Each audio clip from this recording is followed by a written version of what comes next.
tonton ini kalau kamu merasa jauh dari Tuhan. All my life aku merasa bahwa yang namanya Tuhan itu harus dirasakan ketika kita lagi di gereja, atau mungkin biasanya abis pulang dari camp lo bakal kerasa banget ketuhanannya gitu ya, kayak hadiratnya tuh terasa banget, which is true. Tapi dalam kehidupan kita nggak selalu ada di zona abis retret itu tadi. Kan ada banyak masa dimana kayak rasanya Tuhan tuh kok kayak nggak ada, kayak masalah gue ada, aku kayak numpuk terus, Tuhan di mana. Nah biasanya kalau udah kayak gini, itu yang kita lakukan adalah kita mulai start blaming God. Yang kita suka nggak sadar adalah dalam perjalanan tersebut we didn't even look for God. Kayak abis retret kita pulang, kita penuh dengan Roh Kudus, kita penuh dengan sukacita, kita penuh dengan damai sejahtera. Rasanya tuh kita kayak I wanna do something. Aku mau pelayanan, aku mau I wanna do all this good thing for my family, karena kemenangan pertama, pelayanan pertama itu ada di keluarga, and all those things, which is great.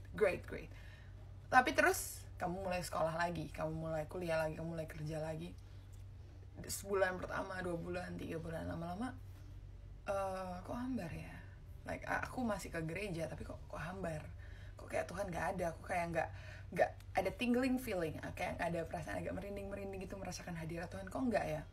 Terus apakah itu berarti gue jauh dari Tuhan? Oh ya udah ya berarti Tuhan tuh cuma bisa dirasain kalau misalnya pas lagi event besar kayak gitu. He's not. Like kalau misalnya kita pacaran, ya terus setahun pertama itu mungkin kayak kalian akan suka bareng-bareng, seneng bareng-bareng, physical touch, all those things. Tapi kemudian di tahun-tahun kemudian kalian menikah, kehadiran seseorang, kecintaan seseorang, hadirnya orang tersebut dalam hidupmu itu tidak dinilai hanya berdasarkan the amount of time, banyak waktu yang kalian habiskan bersama-sama. Mungkin pas dalam pernikahan tersebut ya, ada fase-fase dimana kamu lagi laundry di belakang, terus suamimu atau pasanganmu itu lagi di kamar misalnya sama anak-anak misalnya kayak gitu. Apakah itu berarti kehadiran orang tersebut itu tidak nyata? Tidak kan? Apakah itu berarti orang itu nggak cinta sama kamu karena kalian beda jarak atau jauh, atau tidak terasa, seakan tidak terasa? Enggak kan? Exactly. With God juga gitu. Kadang tuh bukan dianya nggak ada, kadang kita itu tidak dalam proximity, jarak yang dekat dengan dia. Satu. Kedua, kadang yang membuat kita merasa tidak dekat sama Tuhan itu adalah fakta bahwa kita nggak manggil dia. Kalau misalnya istri kamu panggil, ada juga gitu anggapannya. Suami kamu panggil, kamu di kamar, suaminya lagi laundry, kamu panggil, ada juga kan. Masalahnya, kadang kita tuh kayak orang yang dalam relationship, misalnya udah nikah, laundry sendiri, terus dia merasa, kok nggak ada ya, kayaknya istriku udah nggak sayang sama aku, buktinya aku nggak ngerasain dia ini itu gitu. Kok istriku udah nggak sayang ya, kok ini ya. Kita tuh suka jadi manusia tuh yang overthinking, kayak suami overthinking atau istri overthinker gitu. Sama Tuhan aja kita kayak gitu cuy, kayak we think that Tuhan itu jauh, tak tergapai, bla bla bla. Padahal sebenarnya kadang tuh kitanya nggak mencari dia dalam hal sesederhana itu. Kebanyakan orang itu tumbuh dengan pemahaman, aku sendiri tumbuh dengan pemahaman bahwa oh Tuhan itu harus dicari banget dan lain-lain. Tapi kalau kita benar-benar baca kita see apa yang terjadi di Alkitab, Tuhan yang turun cari kita.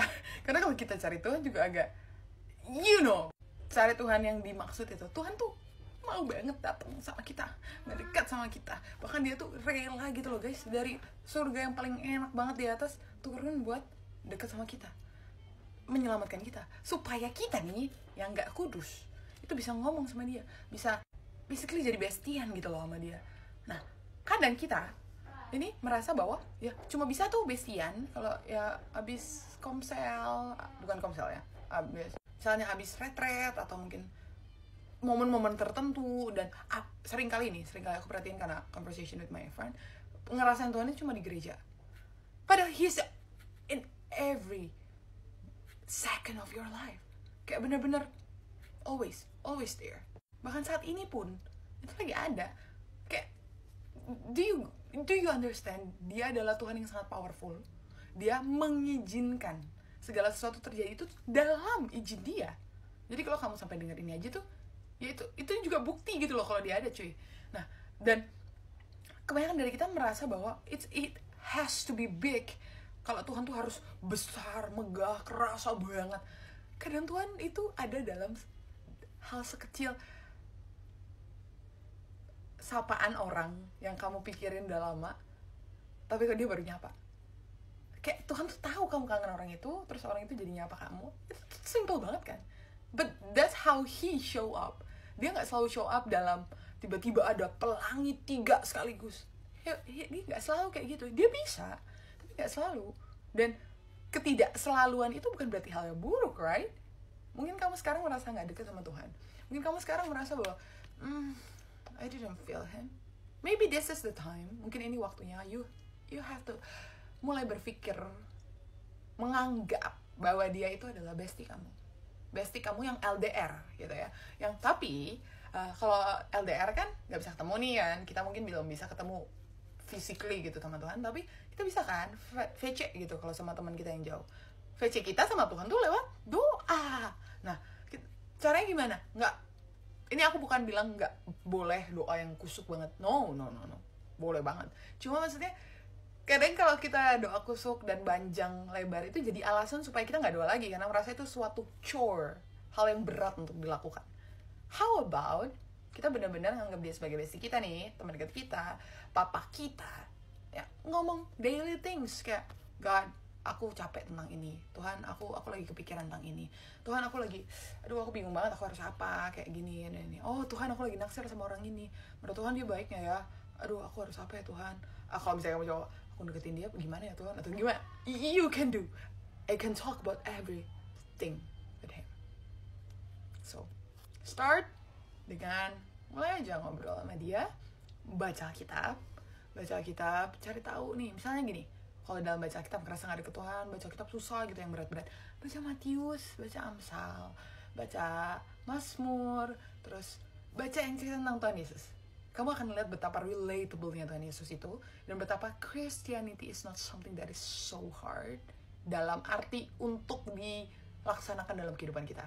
Karena Christianity is so fun. Like, knowing Jesus is like, dia adalah the biggest influencer ever, lebih dari Kim Kardashian, lebih dari everything yang ada di dunia sekarang, Elon Musk, semuanya. Dia tuh, he's incredible big. Like, he's the God himself, so, you know. Jadi, mungkin aku blabbering sih, tapi ya, I hope this bless you in some ways. Ini bisa mengingatkan kamu, memberkati kamu. And if you do punya cerita atau kayak gimana kamu nih bisa deket lagi sama Tuhan, ngerasa kehadiran Tuhan itu lebih nyata dalam hidup kamu, you can share in the comments so teman-teman yang lain bisa ngerasain juga atau mungkin belajar dari pengalaman kamu. Okay? Bye bye, God bless you and follow for more.